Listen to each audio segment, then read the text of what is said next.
Hello, welcome to Jed and Gary's. Wrestling Podcast. So, who are we really? We're just two English fans, north of England, if you really want to know, both in our mid-20s, ready to do a new podcast about mostly AEW wrestling. It will eventually be other wrestling companies, but ideally we just want to start with one on a mini adventure we've both had since, I would say, the beginning of the year. Would you agree, Gary? Yes, definitely. It's And always a pleasure to have TNT and new wrestling involved. As a former WCW fan, it's like I'm going back to my childhood. It's fantastic. And it's exactly what we like. With me, on and off with wrestling, love-hate relationship, depending on what it is. So with a brand new company, started actually seeing a lot of new people that have been around for quite a while that, to me, are absolutely amazing, even though they are new old, if you get what I mean. But what we'll be doing is previews of Dynamite for the time being, review, Outlandish predictions. That's a good one. We'll be predicting anything in the wrestling world outlandishly. It's in the name. A random question. So we're going to start one off later on in this podcast, just as our introduction on, really. And then we're going to try and do at least 2-3 podcasts every week as the time comes. But this is just our tester run. Hopefully it goes well. And we're glad to get it started, aren't we, Gary? Oh, absolutely. I've been looking forward to this for quite some time now. Just ready to get on with it and looking forward to hearing some feedback and finding out what everyone else thinks. Exactly. And we'll be doing this from now on, even if it is all poor feedback and we'll have that one loving fan that's just going to be my mum, but never mind that. Okay, so we'll discuss really. It's mostly a preview for this week's Dynamite, but something big happened last week. A good title match with Jon Moxley and Brian Cage. The outcome with Moxley actually winning with Taz throwing in the towel. What did you think of this one, Gary? I thought it was a bit of a different finish. I'm not really used to seeing towels being thrown in professional wrestling. It's the first time I've seen that in a long time. But the best thing about it, I think, is just this absolute teamwork between Taz and Brian Cage. Which, since Taz has been involved, I've just found, again, the nostalgia level just going through the roof. The FTW Championship coming back, the presentation of Brian Cage as an unstoppable monster. I've loved every minute of his presentation and every minute of him being back since he's come over from Impact Wrestling. So who do you prefer more, though? Is it Brian or Taz? Because a lot of people have said that because of Taz's actual promo work and his vigor when he's presenting himself, a lot of people mostly concentrating on Taz, and a lot of people believe that Taz is actually getting himself over. I don't see that. I think they work really, really good as a package. But for me, it is a more engaged with Taz than Brian. His personality doesn't glow as much as what Taz's does, and he's only had a few jobber matches. He's not really had much to go through except for Moxley. But I thought the match itself was it was okay. It wasn't phenomenal. I generally thought they told the story it needed to tell, and Jon Moxley's quick promo before the match saying that he's going to rip his beeping arm off, even though he didn't swear live on TV. I thought that actually played really, really well in the story. And then he had the late angle with good old Darby Allin. But overall, I thought it was okay. I can see what direction they're going in. It's just mostly, I think Taz in this whole storyline was the highlight for me. Oh, definitely. I think Taz was the highlight for me as well. But in getting himself over, he's getting himself and Brian Cage over. And I think for a new audience, you need someone that's familiar to sort of take that performer onto the next level. Yeah. And I think Brian Cage coming in by himself isn't as big a threat as a Brian Cage with Taz. Not to a casual viewer, anyway. No, I fully understand that. But for me, Only heard Brian Cage, watched a few of his matches pre and before he came to AEW anyway. I'm just more of a casual fan compared to yourself, Gary. You've probably got much more knowledge to me, but my knowledge with AEW's enhanced all the time. Love my research, but he is, when you look at him, he is the machine in himself. But when you've got somebody with that caliber, such as Taz, it just enhances the whole highlight. So what do you think when Darby Allin hits the picture? So it's an absolute contrast of what Brian Cage is. He's tiny. He puts his body on the line at all times. I wouldn't say he's tiny, actually. Sorry, I'm going to track back. He's a smaller, much smaller to Brian Cage. How do you feel like that feud's going to go in the future? I think this is the typical story of David versus Goliath. You've got this young man in Darby Allin that's just about to conquer the machine, but it might take a few attempts to get there. Yeah. But I'll enjoy the journey, and I'm sure you will as well. Definitely, all the time. And do you think either any of these four, we've got Taz involved as well, are going to show up this week? Yeah, I definitely think that you've got to continue the momentum that Darby Allin was returning last week. So I can definitely see him doing something this week, hopefully involving the skateboard, because that skateboard hit off the top rope was just one of the funniest things that I've seen on pro wrestling, and it sums Darby Allin up perfectly. It really does, and I love how that skateboard's becoming like an AEW weapon just in itself. So, like you've got other promotions that use the sledgehammer, you've got this promotion that uses the skateboard. Or in my favourite part of AEW recently, the cone on somebody's head. But never mind that. So the other person we've got in that little feud before we actually continue with the actual matches that are announced is to Jon Moxley. So, as we know, he's been a very dominant champion. Unfortunately, a lot of his reign has been within this no audience arena, the actual people without people in the arena as such. Who do you think is going to be next on his list? Or, as I should say, somebody's going to put him on their list? I'll be honest, I think this is one of the more complex thought processes when it comes to AEW. I really don't know where they're going with that title match at all. But I love the fact that I don't know what's going to happen next. I really do, unless they do some sort of triple threat match and throw Brian Cage and Darby Allin at him at the same time. Yeah. Which I think may be the way, but hopefully they throw someone completely unexpected at him, because that would be next level stuff, to be honest with you, because I want to see Jon Moxley have that match that just steps him onto the next level, because it's right there, and I feel like he's suffered with the lack of a crowd. I think he's one of them. Sorry for interrupting you, Harry. I totally agree with that one. It's for me, I love the whole presentation when it comes to wrestling. So you go from the introductions to the actual wrestling in the ring. And for Moxley, it's his music and it's the way he's portrayed by walking through the crowd.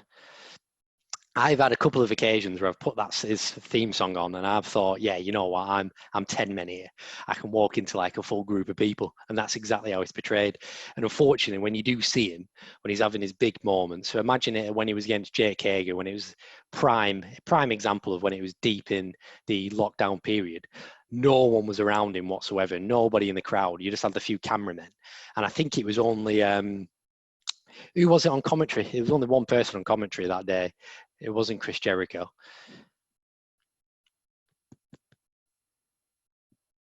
And I can't remember. I don't think it was Taz either, to be honest. But it was just them slowly by themselves.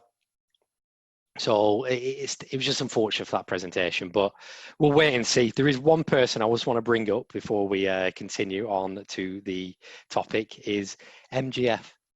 So his recent tweet out about Jon Moxley. Have you seen this tweet, Gary? No, I have not. Okay, so I do want to load it up. Has he told him that he's better than him and he knows it? Not necessarily. It's just a hashtag he uses. So from whilst we're recording right now, it's 22 hours ago on Twitter.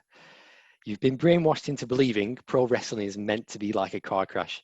It's time to change that culture. Hashtag not my champion. So there's two people I think he's digging into this tweet. The one person I'm not going to go into today. All I'll say is the word culture. And the second person obviously is in the hashtag not my champion. So I'm going to leave it right there for you, Gary, to mingle in our heads, and we'll probably discuss it a bit more on the review side of it. But that's who I want the next feud to be with, to be honest. And I think it'll be an absolute banger. Hey, the more MJF on TV screen, better it is for the product. Just look at them ratings. Can't argue with them. I totally agree with you. So from one decent talker to another, El Champion that's not got a championship, and the Inner Circle versus Jurassic Express as one of the matches for tomorrow night. A bit cut and dry, I think, but how do you think this one's going to go? Well, you've got to give the win to the Inner Circle, haven't you? Do you? Yes, absolutely. They've lost a lot of momentum lately, especially after last week with the extra freshly squeezed orange pulp falling from the sky. No, they've been humiliated enough now. They need a win. Absolutely need a win. As much as I'd love to see someone like Marco Stunt turn around and doing that Canadian destroyer that they did last week with Luchasaurus. What, against actually on himself, or against like Chris Jericho, or ideally it'll be hilarious against Hager? I actually think it would be hilarious against Ortiz. I'll be honest with you.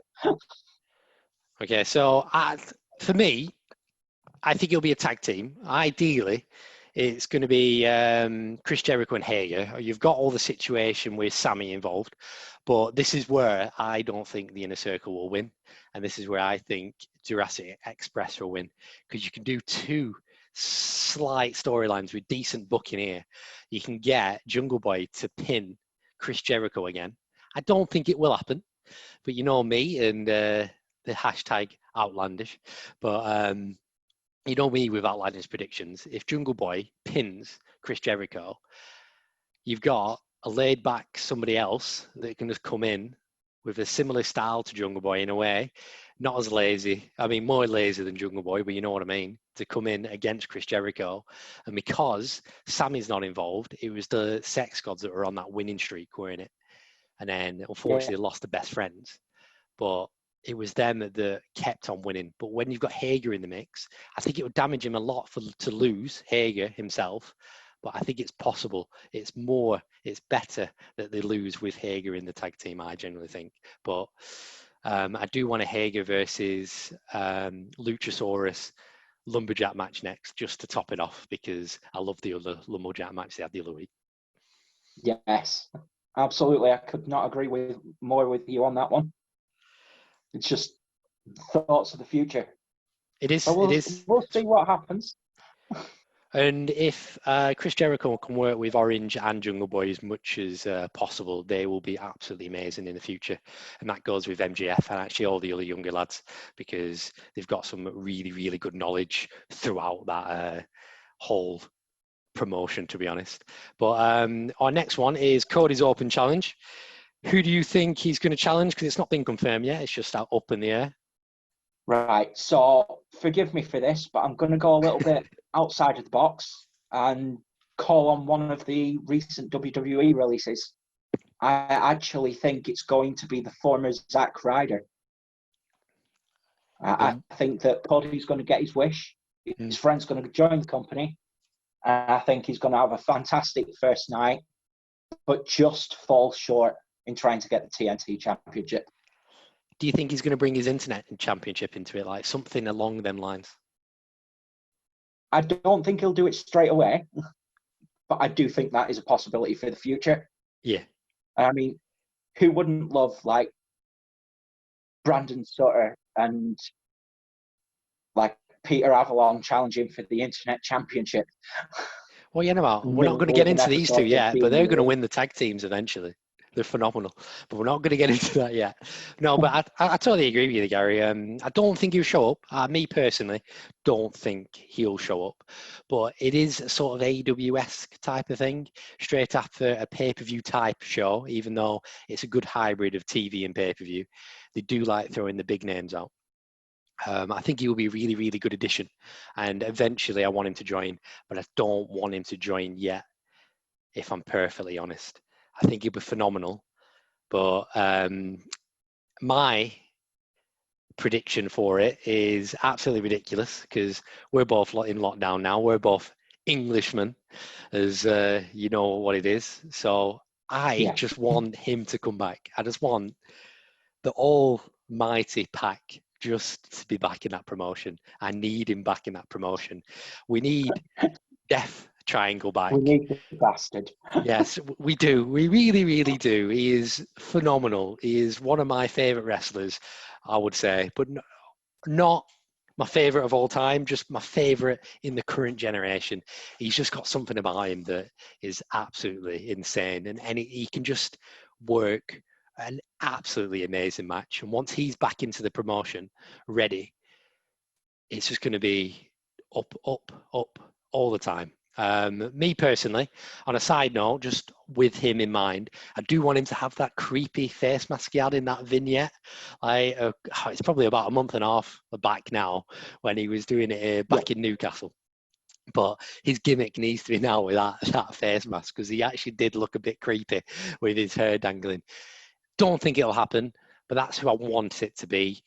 My realistic thought is going to be someone completely random.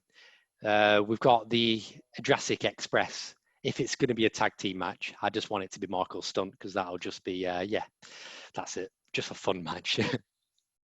Yeah, well, if you've watched any of Being the Elite over the last few weeks, Marco's actually taking a fair portion of the time on that show, building up towards the Kenny thing that happened on last week's show. Okay. It's looking like Kenny's going in a certain direction that I think might actually, the trigger would be pulled this week.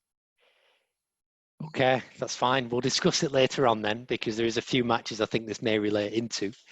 So our next match is actually two debuts for the TV show, to be honest, and two new women, which are much needed, I think, in this promotion, even though it has got better in the next few weeks.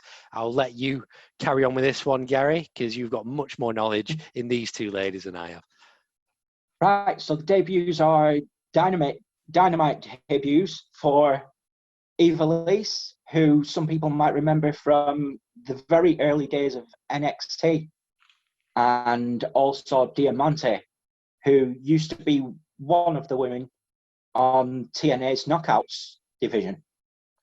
Ended up getting injured and then released, but there was actually a lot of momentum behind her at the time that she did get released, and actually could have went on to do bigger things for that company than she was ever allowed to. So I'm actually really looking forward to this match. I think that it could be AEW's women's division and some sort of rebuild strategy actually taking effect in front of us, instead of it just being the same 3 or 4 women all the time.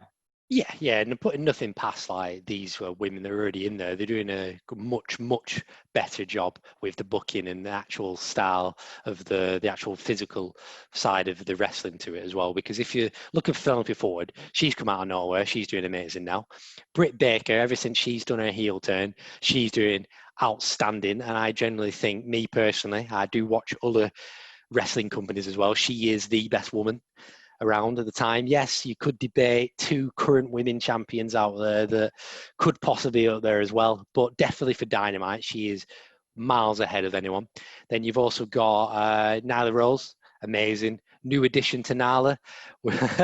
All I'll say is excuse me on that one. And then you've also got the champion with Shida, and she just proves herself in the ring. She's getting better and better with her promos. Yes, English is not a native language, but in a promo, you don't always need to speak English, and you'll probably agree with that one, Gary. But back to these two ladies in the match. Who do you think's going to take the win for this one? I actually think they're going to give the win to Eva Lise.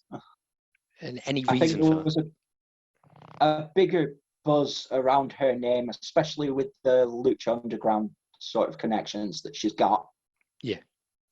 I just think that maybe she's the bigger star out of the two in terms of money that can be made from them in the future, and sort of programs that they can go into. Totally agree with that, especially for long-term booking. And that's one of the best things about Dynamite in itself. And I think with the women's division, because you've got also Brandy Rhodes and the Bunny in that tag team, the Nightmare Sisters, they are trying to get somewhere with it. They're trying to get more actual time for the ladies on screen, which is always the positive side of it, because the more they can do with that side, the actual division within Dynamite, it'll be much better. And it's always going to still need improvement, let's be honest. But the best thing is, ever since they've scrapped the Nightmare Collective, that's when we saw that turn of it going upwards. Yeah, they had a wobbly road here and there, especially with injuries, but it's got much better. So I think I'll agree with you for the win on that one. But in the end, this is my unusual thought about it. I think these two are going to tag team because they look very similar. The actual presentation of the screenshot of the match, they've both got the masks on, the bandana type things. So I generally think they might go into a tag team against the Nightmare Sisters, but we'll wait and see, shall we? That is something that I could actually see happening, to be honest with you. I think future booking is all about what AEW is. It's definitely got future planning written all over it, and it is the sort of thing that I can see Kenny Omega and the backroom staff in charge of the women's division actually going forward with, because I think that they're desperate to establish a tag team division for the women. Yeah. And I think that might actually be a step forward for that. So that might actually be a really good call there, Jed. And I totally agree. Obviously, you'll need to introduce titles when it comes to a new division within a division. But if they ever did introduce it, the amount of women they're actually pumping in, yeah, I think the quality, well, it'll get there eventually. And that's a good thing. I've got much high faith in this improving itself down the road. But I think as well, if you've got all the types of women within the, sorry, I just lost my thought then, it's slipped my mind, but never mind. I'm just going to skip that because it's just gone. It's absolutely gone what I was about to say. Perfect. So we'll discuss it more in the review anyway once we watch the match, because either or, because I think that's going to be an amazing match. I've only seen snippets of what these two can do, and from what you've told me, they're going to smash it out of the park for my aspect. So the last two matches we've got sort of mingled within each other in relation to storylines, but we'll start with one of the two. Is Hangman Page versus Five, and with Brody Lee. And I've got an interesting fact for you on this one, Gary, is even though this is a singles match, he is one half of the tag team champions. We know the other half had their singles match last week, but do you know who the number one contender is for the tag team titles? I do not. So it's Dark Order, 7 wins, 0 losses from the last ratings I saw, which were published on the 15th, which were last week, but they'll be updated and they're still up there. It's very interesting that they're number one contenders and Hangman is going against Five. And you mentioned being the elite, and they had a sort of vignette the other week of Hangman Page walking with Mr. Brody Lee saying, I did once apply for you back in the day. So this is all very, very interesting. Do you think they're actually going to pull the trigger and have a Dark Order versus Kenny Omega and Hangman match soon or in the future? I do think that they will have that match in the future.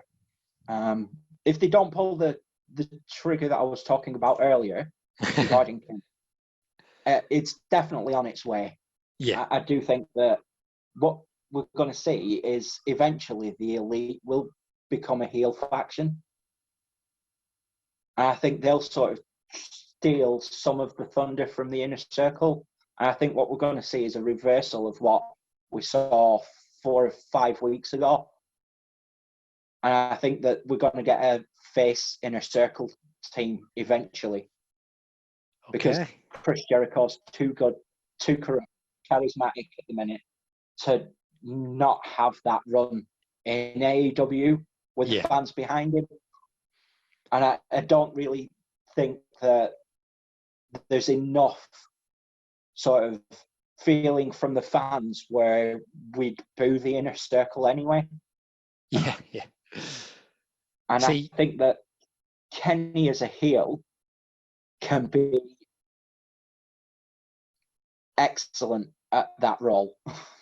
No, I totally agree with you. As you know, with me, Gary, I only got back into wrestling at least a good 24 months ago, so a good 2 years ago. And you're the first person I went to when I was back into it, and this is why we got into these ideas. And you're the one I didn't know Kenny Omega properly until you told me back then to watch him, and he's absolutely insane when I watched all the old stuff. Just his storytelling. You don't even need to give him a mic. Just his physical stuff within the ring is just insane, and all the little stories he can just tell with like one move. That's why that Revolution match that we had earlier in the year, tag team, for me, hands down the best tag team match ever. But in the end, I do like your thinking though, the reverse face heel switch, and I really did enjoy seeing Sammy as a baby face for Chris Jericho. Still doing the hugs, they have to, but that would be amazing. So with Hangman in itself, do you think they're going to progress the storyline with Kenny here, or progress the storyline with the not the Revival anymore, but FTR? I think what they're going to do is they're going to progress to a point with both of them. Okay. And I think that it's going to be constant teases for a little while. Which one of them is going to turn on the other? Yeah. Sort of storyline going forward. I just think that there's a lot more strength behind Kenny being the one that turns on Adam. No, I don't know whether I that's think that's. why. Sorry to interrupt again, Gary. Delay on my side, Right, apologies. But I totally agree with you on that one. I think Kenny would just be pure fire turning on Hangman. But this is where I think the Dark Order side of it comes in. This is where I think they'll start dragging Hangman down to them. So it looks like Hangman's about to join them ones, turn heel, like just a box standard turn heel because you joined a group, a bit like Colt Cabana, because his storyline's up in the air, but he's got a bit of an injury status. We'll discuss him on a different time.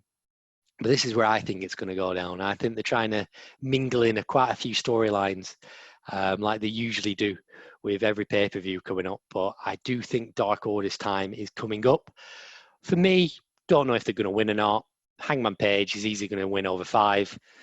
Dark Order winning the titles. Oh, I don't know yet. I really don't know yet. It'd be an interesting story to see play out no matter which way they go. Yeah. I think, again, that's another massive positive to AEW that they do really well. It's just these little tiny hints at things that are coming. So you sort of sit on the edge of your seat waiting for that moment where it actually happens. I think a really good example of them doing that was when MJF eventually turned on Cody. Yeah, definitely. We'd seen... No, it's all right. Continue. We'd seen hints of it for weeks leading up to that turn, and everyone knew that MJF was just going to turn eventually.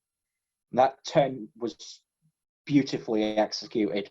That story was probably my favourite story of AEW so far. I think it speaks wonders of both people in that storyline. Yeah, no, I really agree with that one. And going back to your point to do with throwing the towel in with Taz, you've got another one there, but it's a different sense. You've got Taz throwing the towel in because he's worried about Brian Cage getting his arm ripped off, and then you've got MJF throwing the towel in because he absolutely wants to screw someone over. So even though they're both false finishes, because something has happened where the match has not actually ended cleanly, it's still done in two completely different ways, and that's why it feels like we haven't seen two towels being thrown in twice. It only feels like Taz has thrown the towel in. So I totally agree with that storyline as well. I think absolutely the only reason that I turned around and said that I'd only seen it once, and that was what with Taz, was because that was part of the bigger story. Yeah, definitely.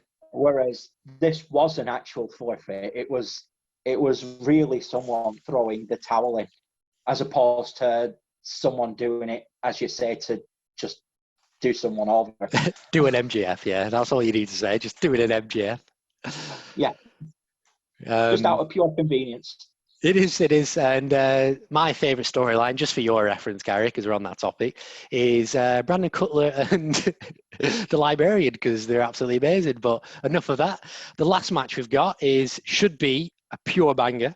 We've got Young Bucks versus Butcher and Blade in a Falls Count Anywhere match. So this just basically speaks for itself. First question this is going to go at 100 miles an hour, isn't it? Yeah. And even though Butcher and Blade is not, as you can see, the absolute, this is one of the things I like in the last couple of weeks. You've got the contrast of the two teams, Lucha Bros, Young Bucks. They're basically complete opposites, just heel face. And then you've also got Butcher and Blade and FTR. Even though FTR are borderlining heel, they're just in that medium period where you're not bothered which one they are. You just want to see how the storyline goes along. You've still got the complete opposites, which is the Butcher and Blade.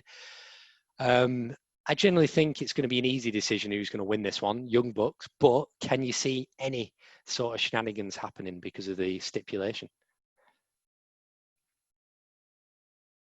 Yeah, I could perhaps see something happening with maybe other tag teams getting involved, running down, sort of taking advantage of the situation.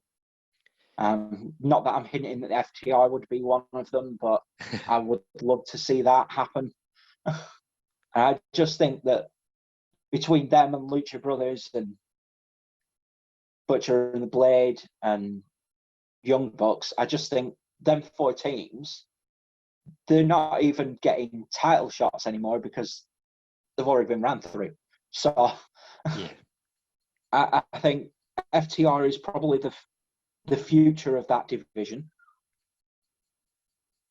I think that a lot of the tag team division is going to be built around them for a fair while yet, but I think it's going to be a slow build to them getting to the top of the mountain, if you get what I mean.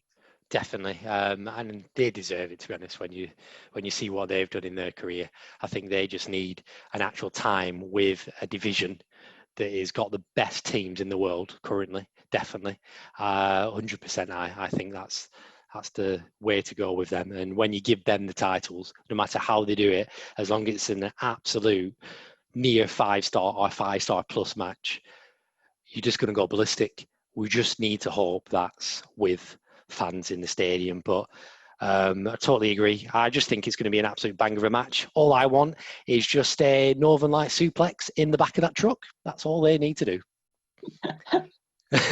Yes, absolutely.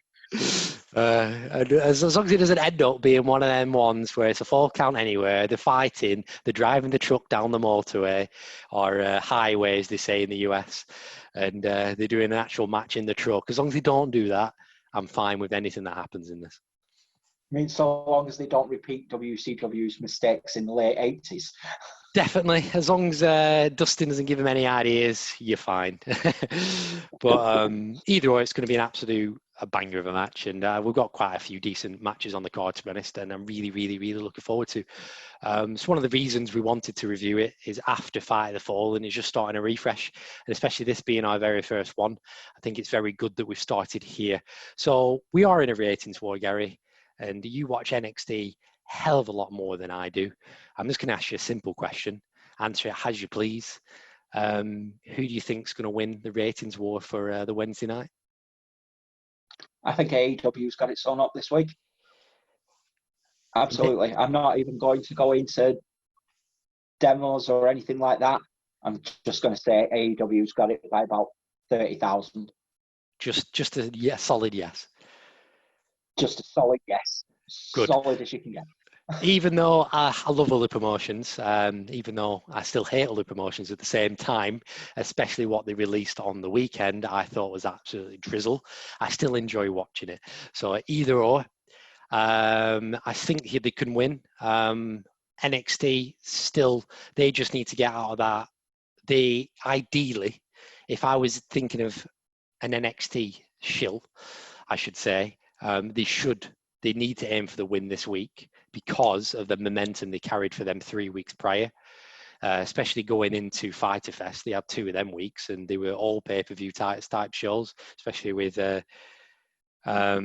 what they released with the title matches they had with Keith Lee and whatnot.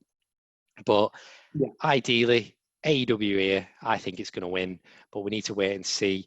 I'm just a bit concerned with total viewership at the moment, especially with the current status of wrestling. Yeah, I think wrestling and viewership's down across the board at the minute. I don't think that the TV companies are actually watching that as much as they usually would. I think at the minute they accept that without the crowds being in the arenas, there is something massive missing from a wrestling show. I think over the years, half of my fandom's been based on reactions towards wrestlers and seeing them sort of in their entrance and just having that pop from the crowd, just going absolutely mental. I think that is a major ingredient to anyone wanting to watch any sport, let alone pro wrestling. But it's extra prevalent in pro wrestling because they've built around it for that many years. Yeah. I just think that without that, it doesn't look as appealing to casual viewers. So I think what you're getting on a Wednesday night is a group of people that really love professional wrestling getting 2 fantastic shows a week, both being shown at the same time, and just wanting to enjoy what they can for 2 to 4 hours, depending on whether they watch both shows or just one. And I just think it's that escape from everything that's going on in the world right now. Yeah, I totally agree with that. So much better when the crowds are back. Yes, it always will be. That's with any sports as well. On top of it, like watching some football on the weekend, soccer for our American fans when we do eventually get fans is on our first podcast. But yes, that's like that. As once fans do eventually come back, it'll be much better. But as you said, Gary, all we want is both shows just to increase viewership and demos, because what's best is this Wednesday to thrive. And if this thrives, everything else will thrive around it. That's all that really matters. So that's enough from our actual AEW conversations. The last question will end with the day. It's a big one. This being our first podcast, we need to introduce ourselves in a way of what kind of and who we like.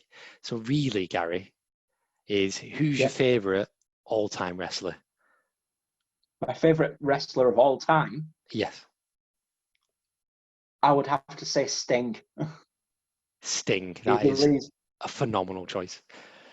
Yeah, he is the reason that I watch pro wrestling now. He was the reason why I watched pro wrestling when I was 8 years old. He'll be the reason why I watch pro wrestling when he returns for his inevitable general manager role somewhere. I just think he's the best out of anyone that's ever lived at it, just because I think he's managed to be entertaining his entire journey. He's run through so many companies.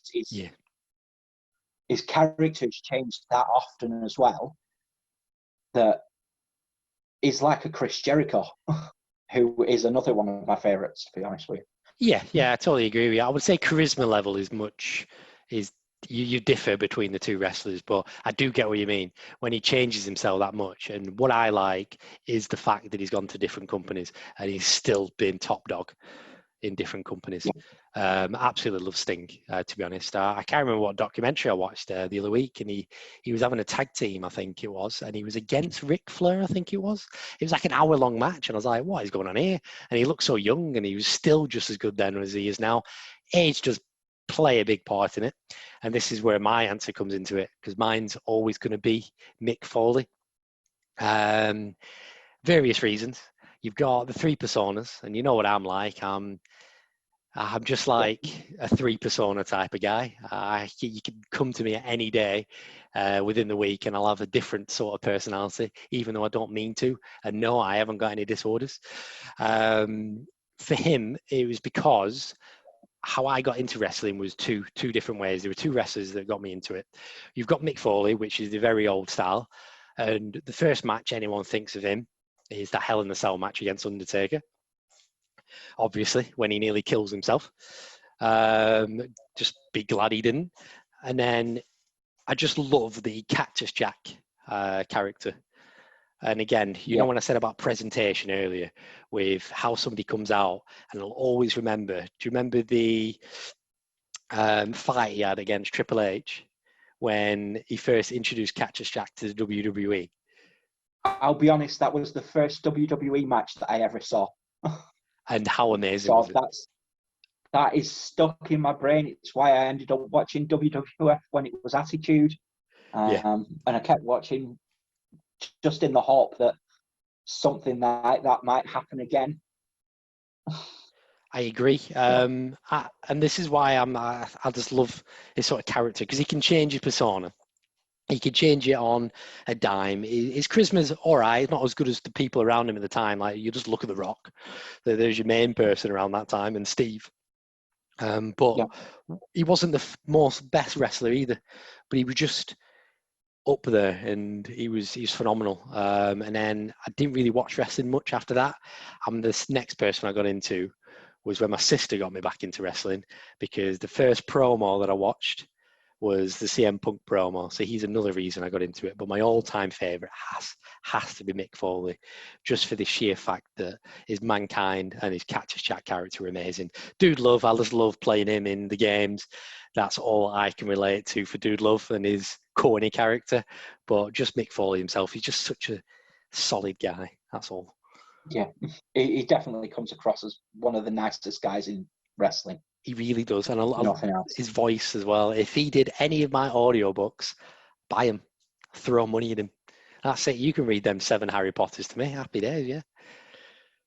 Definitely. And in all fairness, if anyone loves Christmas more than Mick Foley, then I want to know them, because that is just absolutely everything that period of the year is all about. Totally agree with you. But yeah, that's it, Gary. So the good thing is for us, this is our first podcast that's over. For any of our listeners that's listened to our first podcast, I can only apologise if we sounded awkward at any time or we talked over each other. This is our very first time doing it. I've probably said this about 10 times now. So it's only going to improve. We're just two fans that watch a lot of wrestling per week. Gary's got a hell of a lot more knowledge than I do about it all. I just speak for the planet, to be honest. I'll just carry on speaking until someone tells me to shut up or they stop recording. Like Gary's got his finger over the button right now.